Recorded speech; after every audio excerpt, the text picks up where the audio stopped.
좋은 아침입니다. 오늘 본 말씀은 창세기 3장 12절부터 14절까지의 말씀이 되겠습니다. 창세기 3장 12절부터 14절 말씀입니다. 자, 3장 12절 말씀 읽겠습니다. 아담이 이르되 하나님이 주셔서 나와 함께 있게 하시니 그가 그 나무 열매를 내게 주므로 내가 먹었나이다. 오늘 본문에는 아담의 변명이 나오죠. 본문을 직역한 것을 보니까 나와 함께 있도록 당신께서 주셨던 이런 말씀으로 되어 있어요. 앞절에서 하나님께서 아담의 과거를 회상시키셨어요. 즉 내가 너더러 먹지 말라 명하지 않았느냐 이렇게 말씀하셨잖아요. 동일하게 본절에서는 아담이 하나님께서 자신에게 하와를 주셨다 하는 사실을 회상하고 있는 것이에요. 그런데 같은 회상이라도 의미가 다르죠. 의도가 다르죠. 즉, 이 아담은 자신의 죄를 뉘우치는 것이 아니라 오히려 하나님이 죄의 원인인 것처럼 탓을 하고 있는 것이에요. 하나님이 회상케 한 의도는 하나님께서 그 주신 의미를 깨닫고 뉘우치라 한 것이었는데 적반하장이 되어버린 것이죠. 여러분, 하나님께서 아담에게 돕는 배필로 하와를 주신 것은 너무너무 큰 축복이에요. 그리고 이 축복을 아담 자신도 기쁨으로 받아들였다고 창세기 2장에서 말했어요. 근데 그럼에도 불구하고 이제 오히려 이를 원망하는 그런 아담의 태도에서 우리 인간에게 또 죄를 지은 자들이 일반적으로 지니고 있는 내 죄를 남에게 미루는 비겁한 모습을 볼 수 있는 것입니다. 우리 안에는 이런 부끄러운 모습들이 다 있어요. 또 본문에서 이 범죄의 2차적인 책임을 하와에게 돌리고 있음을 볼 수 있어요. 특히 그 그가 하는 조금 특별한 표현을 썼죠. 왜 그랬을까요? 그를 강조하는 것이죠. 즉 선악과를 따먹은 책임이 내가 아니라 그 여자에게 있다. 이렇게 미루고 있는 것이에요. 또 바로 앞문장에 하나님의 주셔서 하는 이 주셔서라는 동사를 내게 주므로 하는데 또 사용했습니다. 은근히 또 강조하는 거예요. 즉 하나님과 여자에게 이어지는 고리가 있다는 거예요. 자기는 그것과 상관없다 하는 것이죠. 거기서부터 벗어나려는 자신은 범죄에 아무런 책임이 없다는 것을 은연중에 이 말 가운데 내포하고 있는 거예요. 이 책임 전가가 바로 죄 전가가 되면 깨닫지 못하는 것이죠. 정말 안타까운 것은 이렇게 아담이 책임을 전가하는 모습은 하나님의 큰 은혜를 원수로 갚는 것이었다는 거예요. 그 순간 관계가 이렇게 끊어지기 시작하는 거예요. 또 자신이 보호하고 사랑하여야 할 대상인 하와조차도 오히려 자신의 방패막이로 이용하는 추악한 그런 면모를 지금 보여주고 있는 것입니다. 여기서 이제 아담은 내가 먹었나이다 이렇게 말합니다. 자신의 책임을 미룰 수는 없죠. 결국 내가 먹었다는 것은 자백할 수밖에 없잖아요. 이 말은 길게 변명하지 않아요. 아주 한마디로 짧게 합니다. 즉 자신의 죄를 인정하고 뉘우치는 회개의 태도라고 볼 수 없는 억지로 말하는 것이죠. 여러분, 내 자신에게 관대하고 다른 사람에게 야박한 사람들이 있어요. 그 반대가 돼야 돼요.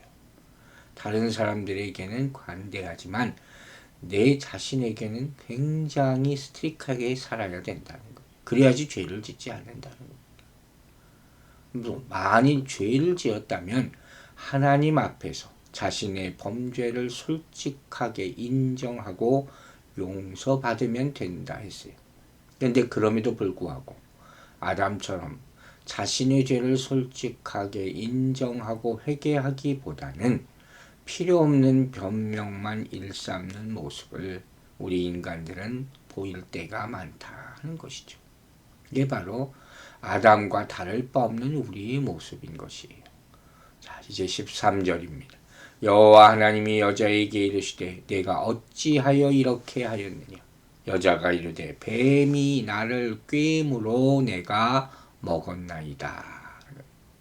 직역한 것을 보니까 이것이 무엇이냐, 어찌하여 이렇게 하였느냐라는 말씀이 이것이 무엇이냐 이렇게 되어 있어요.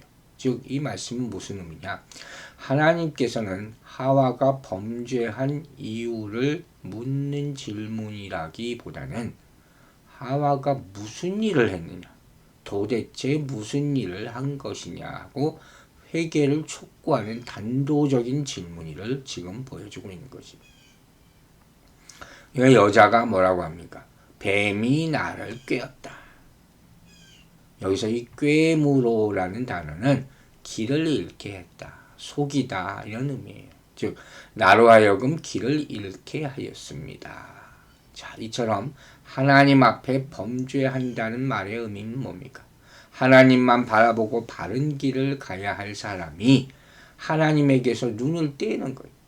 그래서 바른 길을 잃어버리고 잘못된 길로 가는 것. 이 죄 아닙니까? 이게 바로 사단으로 말미암아 죄를 짓게 된다는 의미가 되는 것이에요. 이렇게 하와와 아담은 생명의 길을 잃어버리게 돼요. 그리고 사망의 길로 들어서게 되는 안타까운 모습을 보여주는 것입니다. 여러분, 우리 역시도 마찬가지예요. 하나님으로부터 눈을 돌려서 세상을 쫓게 하는 사단의 유혹과 안목의 종용, 이것에 주의하여야 사망의 길에서 벗어날 수 있다는 사실을 잊지 마시기 바랍니다. 한편 이 하와는 본문의 대답을 통해서 자신이 그릇된 길에 들어선 사실을 인정하고 맙니다. 그런데 하나님께서 여기서 진정 원하셨던 대답은 뭘까요? 단순히 사실 인정이 아니라 이러한 죄 가운데 빠진 자신의 과거를 주 앞에 고백하고 진심으로 용서를 비는 것이에요. 회개는 진정으로 솔직하게 해야 되는 것이, 잘못했습니다 한마디로 끝나는 것이 아니라는 거예요. 아담도 하와도 진솔한 회개를 하지 못했다 하는 것이. 이럴 때 책임 전가하는 말이 더 많아지게 된다는 것입니다. 그러나 분명히 말할 것은 이러한 책임 전가가 자신의 죄의 책임을 없앨 수는 없다 하는 것입니다. 오히려 죄를 거듭 범하게 할 뿐이에요. 다른 사람을 자꾸 갖다 끌어들이게 되니까. 그러므로 우리는 1차적으로 죄를 범하지 말아야 될 것이고, 또 혹여나 죄를 범했을 경우에는 그 책임을 다른 데 돌려서는 안 될 것입니다. 자, 이제 14절 말씀 보도록 하겠습니다. 여호와 하나님이 뱀에게 이르시되 내가 이렇게 하였으니 내가 모든 가축과 들의 모든 짐승보다 더욱 저주를 받아 배로 다니고 살아있는 동안 흙을 먹을지니라. 자, 이제 하나님의 심판이 임하는 장면이 남아있습니다. 본문의 특이한 상황은 뭡니까? 하나님과 뱀 사이의 대화예요. 뱀이 그 당시에는 말도 했나 봅니다. 그럴 수도 있겠죠. 자, 9절과 13절에서 하나님은 아담과 하와에게 먼저 질문하시고 대답을 들으신 것과 오늘 본문이 대조되는 점은 무엇입니까? 인간에겐 정죄하기 이전에 하나님께서 질문을 하시고 그를 통하여 어떻게 해요? 자기 스스로를 돌아보고 회개할 기회를 주셨잖아요. 근데 뱀에게는 그런 게 없어요. 단도직입적으로 죄를 지적하시기만 합니다. 자, 하나님의 지적은 뭐였습니까? 네가 저주를 받아. 바로 이거예요. 결과만 얘기하시는 거예요. 먼저 이 모든 저주의 말씀들은 하나님의 명령을 저버림으로써 하나님과의 관계를 깨뜨린 그것을 대상으로 하고 있는 것이에요. 하나님이 내리시는 저주는 근본적으로 하나님과의 관계를 깨뜨린 것에 대한 심판입니다. 그 관계를 가장 중요하게 하나님은 생각하신다는 거예요. 본문은 유일하게 사람이 아니라 뱀을 대상으로 하고 있지만 이러한 모습과 이 단어의 사용으로 볼 때 뱀이 저주를 받게 된 근본적인 이유는 무엇입니까? 바로 내가 이렇게 하였으니 라고 본문에는 표현되어 있어요. 여기서 이렇게 하였으니라는 이렇게는 뭡니까? 인간을 유혹한 거죠. 그래서 하나님과 인간의 관계를 파괴한 것. 이 죄란 말이에요.